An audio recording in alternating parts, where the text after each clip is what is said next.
여러분, 국제무역이라고 하면 뭔가 되게 복잡하고 거대하게 느껴지시죠? 근데 만약에 각 나라의 속마음을 훤히 들여다볼 수 있는 지도 같은 게 있다면 어떨까요?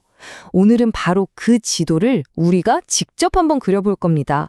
그리고 그 지도를 통해서 수많은 나라들의 거래 속에서 어떻게 단 하나의 균형 가격이라는 게 딱 정해지는지 그 원리를 파헤쳐 보겠습니다. 자, 그럼 바로 시작해 볼까요? 이 질문이 바로 국제무역의 가장 핵심적인 궁금증이라고 할 수 있어요. 한번 생각해 보세요. 한 나라는 스마트폰을 정말 잘 만들고 다른 나라는 자동차를 기가 막히게 만들어요. 그래서 서로 바꾸기로 했는데 대체 스마트폰 몇 대랑 자동차 한 대를 바꿔야 공평할까요? 이걸 도대체 누가 어떤 기준으로 정하는 걸까요? 오늘 우리가 그릴 지도의 최종 목적지가 바로 이 질문에 대한 답을 찾는 겁니다. 오늘 우리가 함께 탐험할 경로입니다. 먼저 무역 가격에 대한 근본적인 질문에서 출발해서요. 이어서 오늘의 주인공인 오퍼 곡선을 차근차근 그려볼 겁니다.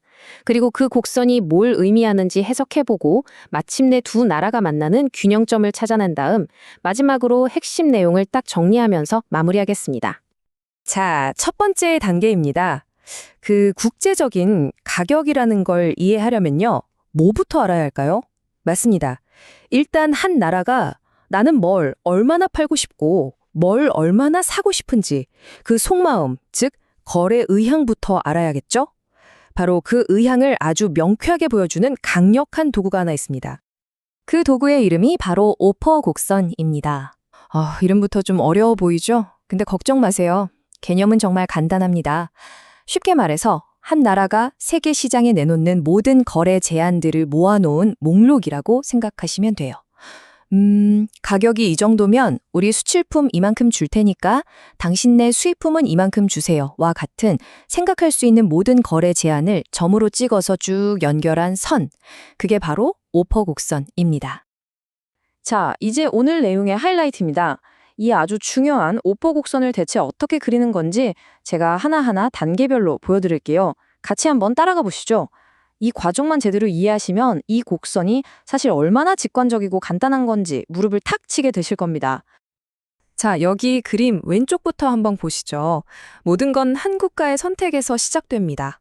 이 나라는 원래 무역 없이 A1 지점에서 XJ와 YJ를 생산하고 소비하고 있었어요. 그런데 국제시장이 열리고 P1이라는 가격이 딱 주어진 거죠. 그러자 이 나라가 계산기를 두드려 보더니 더 이득이 되는 선택을 합니다. 뭐냐면 자기가 생산한 X제 중에서 E1A1만큼을 수출하고 그 돈으로 Y제를 O2원만큼 수입하는 거예요. 그렇게 해서 최종적으로는 E1이라는 지점에서 소비를 하게 됩니다. 보세요. 무역을 하기가 혼자서는 절대 도달할 수 없었던 더 높은 만족을 얻게 된 거죠. 바로 이 첫 번째 거래 제한이 그림에 보이는 삼각형 OA1, E1으로 표현됩니다. 그런데 이 나라에 아주 그냥 대박 소식이 들려옵니다. 자기네 수출품인 X제의 국제 가격이 P1에서 P2로 즉 더 가파르게 상승한 거예요. 이게 무슨 뜻이냐면 똑같은 양의 X제를 팔아도 전보다 훨씬 더 많은 Y제를 사올 수 있게 됐다는 거죠. 완전 이득이죠. 이 기회를 놓칠 리가 없죠. 국가는 이때다 싶어서 수출량을 E2A2로 확 늘립니다. 그리고 그 대가로 Y제를 OE2만큼이나 수입해오죠. 그 결과 이전보다 훨씬 더 높은 만족을 주는 E2라는 지점에서 소비할 수 있게 됩니다. 결국 뭐예요? 더 유리한 조건이 주어지니까 무력을 더 많이 하게 된 거죠. 자, 그럼 방금 본 이 두 개의 거래 제한들을 어떻게 우리가 말한 지도로 만들 수 있을까요? 이제 그림의 오른쪽을 한번 보세요. 가로축은 수출량, 세로축은 수입량을 나타내는 완전히 새로운 공간이 펼쳐져 있죠. 여기서 우리가 맨 처음 봤던 P1 가격에서의 거래, 기억나시죠? XJ E1에 A1을 수출하고 YJ OE1을 수입했던 바로 그 거래가 이 새로운 지도 위에서 C1이라는 첫 번째 좌표, 첫 번째 점으로 딱 찍히는 겁니다. 그럼 두 번째 거래는 어떨까요? 똑같습니다. 가격이 P2로 올라서 더 유리해졌던 그 거래는 지도 위에서 C2라는 점으로 표시가 됩니다. 보세요. C1에서 C2로 점이 이동했죠? 이건 교역 조건이 좋아지니까 이 나라가 수출도 수입도 더 많이, 즉 무역을 더 확대하고 싶어 한다는 의지를 아주 명확하게 보여주는 겁니다. 자, 이제 상상력을 발휘해 볼 시간입니다. 만약에 생각할 수 있는 모든 가능한 가격에 대해서 이런 점들을 전부 다 찍어서 쭉 연결하면 어떻게 될까요? 바로 이렇게 됩니다. 원점 O에서 출발해서 C1, C2를 지나서 쭉 뻗어나가는 이 곡선, OG가 만들어지는 거죠. 이것이 바로 한 국가의 모든 무역 의향을 하나로 모아놓은 결정체, 오퍼 곡선입니다. 드디어 우리 손으로 첫 번째 지도를 완성했습니다. 지도를 완성했으니까 이제 이 지도를 어떻게 읽는지 그 방법을 알아봐야겠죠? 이 곡선의 모양이나 기울기가 우리한테 어떤 중요한 정보들을 알려주는지 한번 자세히 뜯어보겠습니다. 이 곡선을 읽을 게 가장 중요한 정보는 바로 기울기입니다. 자, 원점에서 곡선 위에 있는 아무 점, 예를 들어 C1까지 직선을 한번 쫙 그어보세요. 이 직선의 기울기 자체가 바로 그 거래가 이루어지는 상대 가격, 다른 말로 교역 조건을 의미합니다. 그럼 OC2의 기울기가 OC1보다 더 가파르다는 건 무슨 뜻일까요? 그렇죠. 수출품의 가격이 더 비싸졌다는 뜻이고 이건 이 나라에 훨씬 더 유리한 조건이라는 의미입니다. 이거 하나만 꼭 기억하세요. 원점에서 그은 선의 기울기가 가파를수록 수출국에 더 유리하다. 이제 드디어 우리 이야기의 클라이맥스로 넘어갑니다. 사실 한 나라의 지도만 덩그러니 있으면 무역이 일어날 수가 없잖아요. 파는 사람이 있으면 사는 사람도 있어야죠. 이제 두 나라를 한 무대에 세워서 서로에게 딱 맞는 완벽한 가격과 거래량을 찾아내는 그 마법 같은 순간을 함께 목격하시겠습니다. 이 마법 같은 순간을 경제학에서는 무역균형이라고 부릅니다. 이게 뭐냐면요. 한 나라가 팔고 싶어 하는 양과 상대방 나라가 정확히 그만큼을 사고 싶어 하는 양이 완벽하게 맞아떨어지는 상태를 말해요.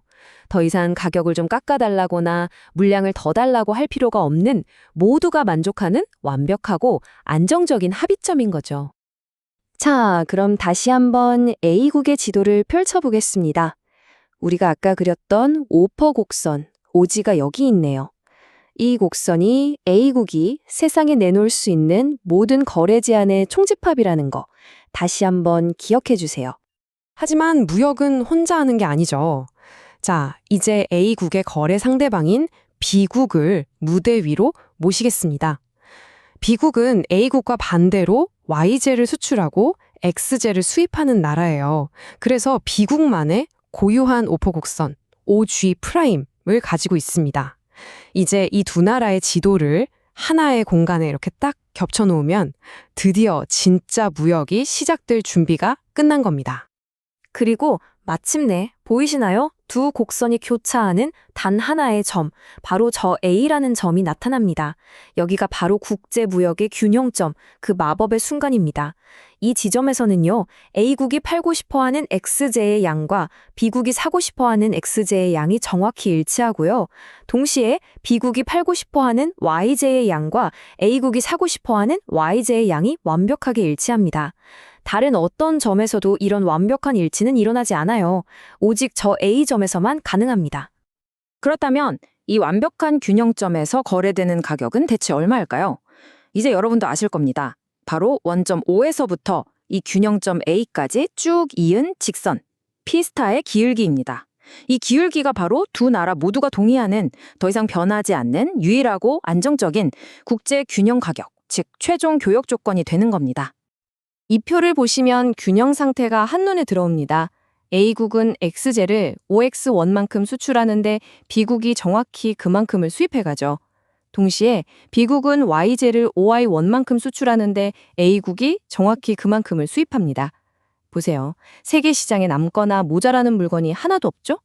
모든 거래가 완벽하게 맞아떨어지는 이게 바로 균형무역입니다. 자, 이제 슬슬 마무리할 시간입니다.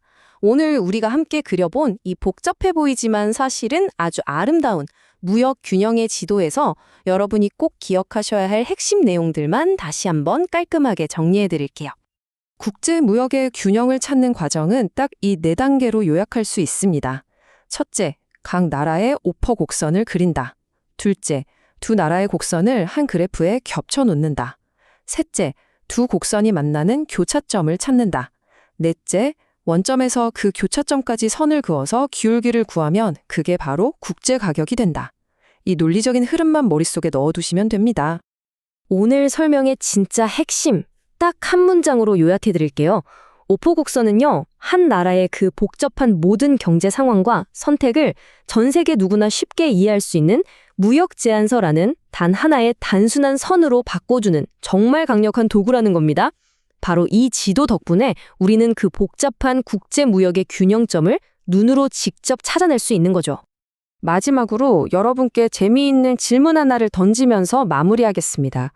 만약 오늘 우리가 본 A국에서 엄청난 기술 혁신이 일어나서 수출품인 엑스제를 훨씬 더 싸게, 더 많이 만들 수 있게 된다면 어떻게 될까요?